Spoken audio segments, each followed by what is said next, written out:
Medyo nagtalo pa kami ni ate. Kasi sabi ko parang hindi 300 dito ma'am, parang lagpas-lagpas kasi mabibigat eh. Natuwa. Pinapatan ako, binigyan ako ng isa ng mga campaign materials, tapos binigyan rin tayo ng tubig. Ayos. Okay mga kaswabe, bago ang lahat. Meron tayong isang kaswabe, si Sir Charles Andrade. Sabi niya, hello po kaswabe, ask ko lang po, bakit hindi po kaya isama sa part ng vlog nyo yung referral code nyo sa Lalamove?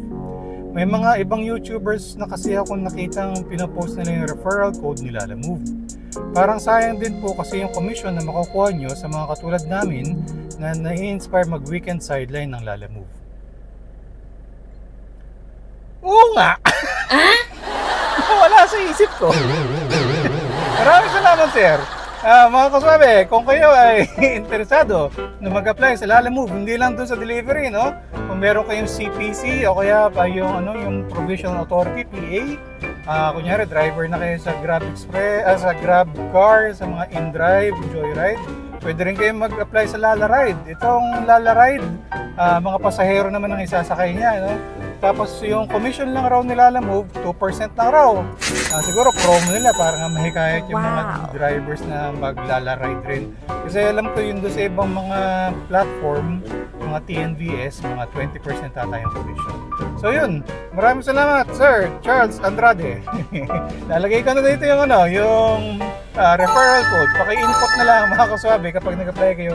Ilagay ko rin sa link yung ating step-by-step guide kung paano mag-apply sa Lalamove kung interesado kayo. Maraming salamat! Baka naman!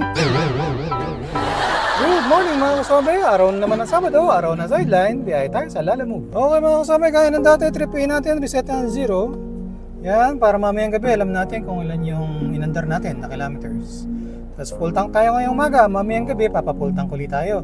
Kung magkano yung pakarga natin sa gabi, yan yung actual na gastos natin sa diesel para sa sideline natin ngayong araw na to. Okay mga kasama, time check 8:17 ng umaga. Dito tayo sa gasoline station, nakapagpa-full tank na tayo. Sabado na naman, sideline ulit tayo. Kung napapansin nyo, ako'y nakakulay orange. Dahil Lalamove Day tayo ngayon mga kasabi. So ang classification natin sa Lalamove, 300 kg MPV, pero pinapasukan rin tayo ng 200 kg na sedan na mga bookings. Walang mission or incentives kay Lalamove ngayong araw na to. So kung makano yung kikitain natin sa bookings at saka tips, yun lang kita natin. So ang sideline goal natin, katulad ng dati mga kasabi, 3,000 pesos na gross income. Gross income, ito yung mga bookings at saka mga tips. Pero syempre sa gabi, babawas pa rin natin yung mga gastos natin. Diesel, budget for car maintenance.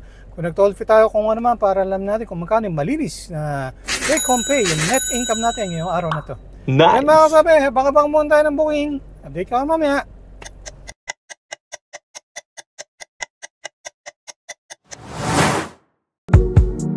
Okay mga kasabi, time check 8:56. Dito pa rin tayo sa Las Piñas. Medyo napatagal tayo kasi nabang talaga tayo ng maganda-gandang booking eh. So nagbunga naman ang ating paghihintay. Wow. Mayroon tayong swipe para Paranaque to Ugong Norte sa may Pasig. Priority booking ito mga kaswabe.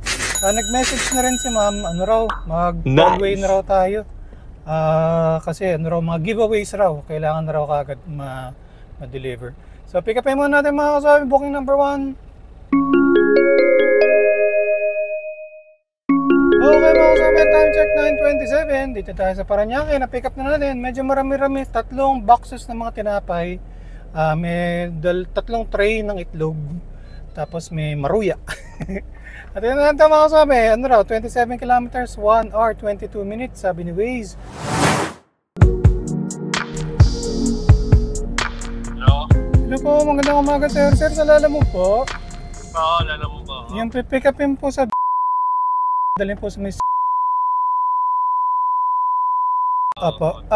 Sir, campaign materials, kasya naman po sa Via, sir, sa sedan? Oo, kasya na sa likod sa truck. Sige, sir. Wala naman pong pasahero, sir? Wala. Ano lang, item lang. Okay, mga kasama, time check 9:50. Yun, may na-swipe tayo na kasabay. Ano siya? Las Piñas to Valencia. Paid via credit, mga kasama, mga campaign materials raw, sabi ni sir. So okay mga kasama, time check 10:07. So, pinag-iwalay natin, no? Yung booking number 1, yung mga tinapay at mga giveaways, mga itlog, nandun sa likod. Pagtas dito sa gitna itong booking number 2, mga campaign materials. So, may mga ilang plastic bag siya ng mga mga personal cleaning items. Mga sabon, toothpaste, ganyan daw. Pagkatapos may mga ano rin nata, may mga kalendaryo.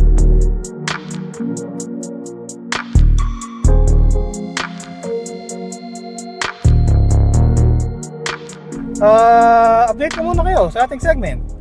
Ating segment na ano ang masasabi ni Kaswabe? Okay mga kaswabe, meron tayong isang kaswabe, si Sir Nathaniel Bacones. Ang tanong niya, Kaswabe, yung foods, saan nyo binabawas o nagbabaon kayo? Ang masasabi ni Kaswabe, minsan nagbabaon ako mga kaswabe, pero madalas, ano na lang, sa mga karinderya o kaya sa mga fast food ako kumakain. Pero, hindi ko siya binabawas sa expenses kasi parang ang pananaw ko kasi dun, whether bumiyahe ka o hindi, kakain ka pa rin naman, right? So, nga lang, syempre kung nasa bahay ka, hindi ka babiyahe, mas mura, mas tipid kasi syempre nakapagsaing ka na, may ulam naman kayo. So, mas tipid. Unlike kung lalabas ka, babiyahe ka, so mapapagastos ka kasi bibili ka talaga. Pero ang pananaw ko kasi dun, parang ano rin yan, parang yung diesel ng sasakyan, no? Or gasoline. Kung babiyahe ka, mapapagastos ka, right? So, dapat ibawas mo yun, expenses mo talaga yun. Pero, kung yan, nasa bahay ka, hindi ka bumiyahe, hindi ka gagastos ng diesel. So, wala kang gastos. So, parang ganun yung pananaw ko. Pero napaisip na ako no? So, mukhang dapat nga talaga binabawas ko rin yung foods dito sa ating kinikita. So, salamat sa iyo, Sir Nathaniel Bacones. Magsimula ngayon. Ibabawas na natin yung food expenses natin for the day. So, isasama na natin sa computation para alam natin kung magkano yung malinis na take home pay natin. Yun muna mga kasabi. Yun ang masasabi ni Kasabi.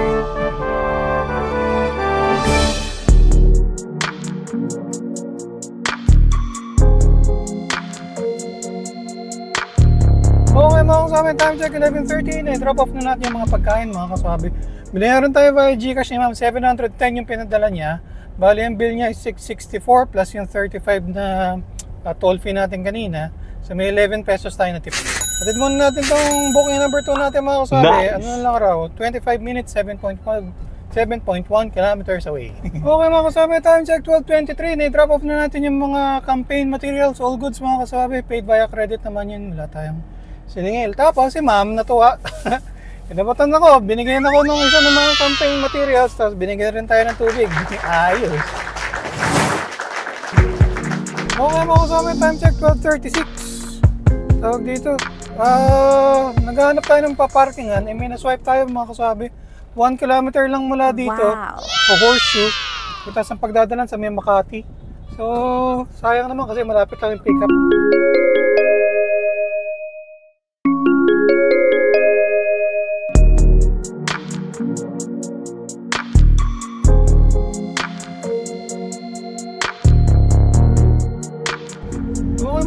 Time check 1:36. Na-drop off na natin yung kutsyon ng bata. Pinaiwan lang ni Ma'am doon sa likod mga kaswabe. So all good, paid via credit naman yun. So wala tayo siningil na cash. So completed booking number 3. Dito tayo sa Makati. Okay mga kaswabe, time check 1:42. Minute swipe tayo mga kaswabe. 3.3 kilometers dito. Makati, tapos yung pagdadalan sa may Pasay. Mga gamit raw ata sa sa mga pinto-pintura, may note siya eh.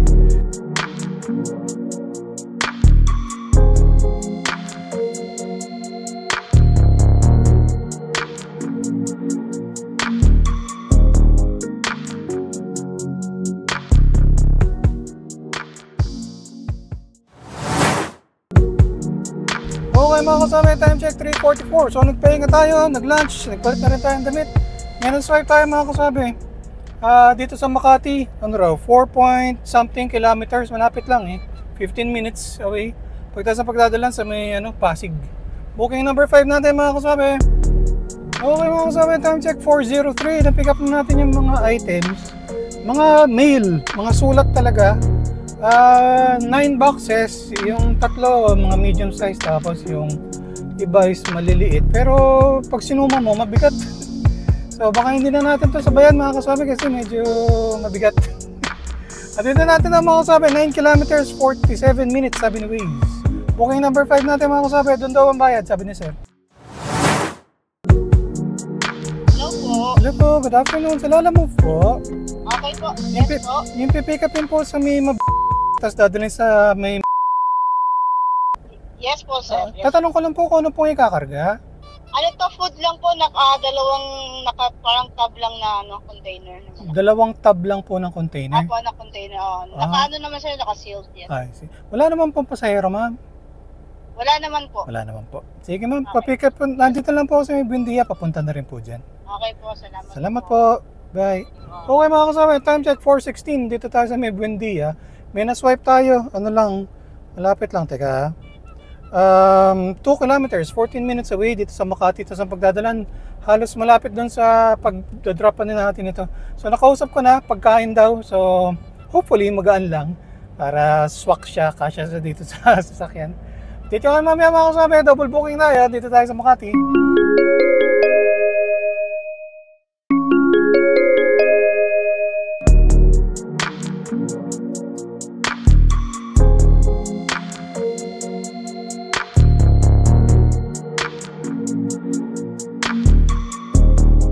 Okay mga kasama, time check 5:15. I-drop off na natin yung packages. All good, mga kasama. 454 lang yung bill ni sir, pero binigyan niya tayo ng 494. So may tip tayo na 40 pesos. All good, mga kasama. Sabid na natin itong isang booking yung mga pagkain. Nice. 2.1 kilometers na lang, 15 minutes away mula dito. Okay mga kasama, time check 5:20. Halos kakababa lang natin yung mga items, no? May na-swipe tayo, less than 1 kilometer away mga kaswabe. Wow. Pasig, tapos sa pagdadalang sa may Marikina. So, all goods. Daanan lang muna natin, pick upin muna natin. Mga pamaypay raw, sabi ni sir. Teka lang ha, medyo nakakasilaw eh. Ito ko mamaya mga kaswabe, pick upin muna natin.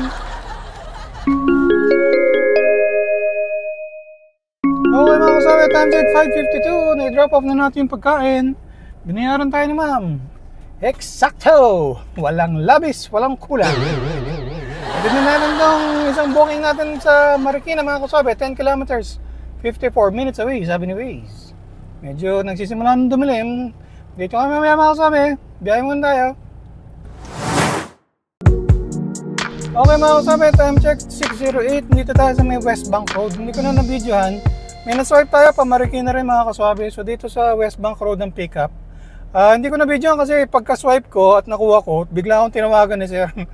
Nagbigay siya ng instructions. So na-pick up na natin mga kaswabe. Ano siya? Used na yung portable na swimming pool mga kaswabe. Medyo madumi. Buti lang meron tayong insulation foam dito. Humingi naman ng pasensya si sir kasi medyo madumi nga. Pero sabi ko all good naman. Sabi ko, magkano po benta nyo? Sabi ko, ay hindi yun, hindi ko yung binenta. Pahiramin lang yan ng kapatid ko. Akala ko binenta niya sa Facebook Market.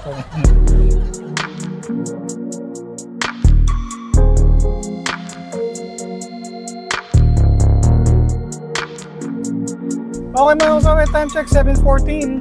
I-drop off na natin yung mga campaign materials mga kasabi. Medyo naghintay lang tayo mga 15 minutes. Kasi nung tumawag ako, wala pa raw tao na magre-receive. So, nagpahinga na lang tayo. Nagabang-abang rin tayo ng booking. Wala pa. Atid muna natin tong inflatable na swimming pool mga kaswabe. 2.7 kilometers, 15 minutes away. Dito lang rin sa Marikina. Dito kayo mamaya. Okay mga kaswabe, time check 7:35. Na-drop na natin yung swimming pool. Binayaran tayo ni Sir 220. 212 lang yung bill niya. So, may tip tayo ni 8 pesos. All goods.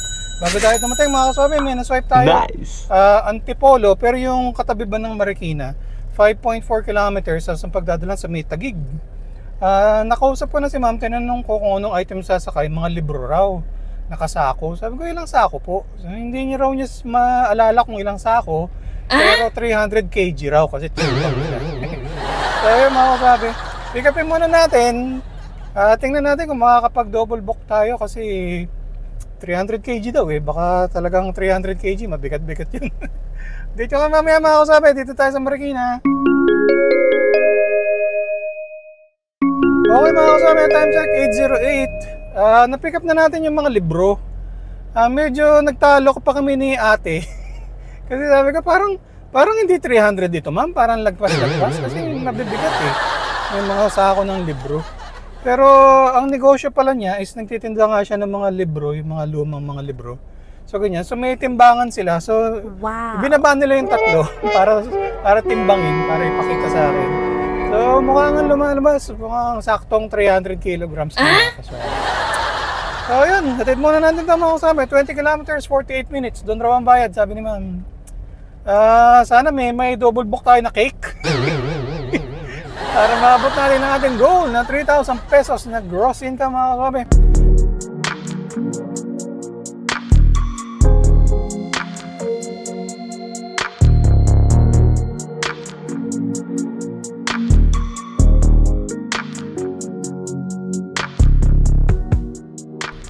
Okay mga kasama, time check 9:04. Naibaba na natin yung mga lumang libro. Tinanong ko kay ma'am kung saan niya gagamitin. Pinambabalot raw nila sa mga sa bunga ng mangga. Ayun, para maganda yung balat ng mangga. So, kaya siya bumibili ng mga lumang libro. So, ayun mga kasama, dito tayo sa may Taguig banda. Medyo gabi na rin, konti na lang yung mga dumarating ng mga booking. Okay mga kasabi, bago natin tapusin ang ating vlog, update ko muna kayo sa ating segment. Ang ating segment na... Pasalubong ni Kaswabe. Okay mga kasabi, pasalubong natin ngayong araw na to. Mani! Yan mga kasabi, gusto to rin ni Kaswabe. Yan. Kaya lang, bawal sa akin to, kalaban to eh. Nakakataas ng uric acid. So yun ang pasalubong natin mga kasabi. Mani! Okay mga kasabi, naka 150.4 kilometers tayo ngayong araw na to.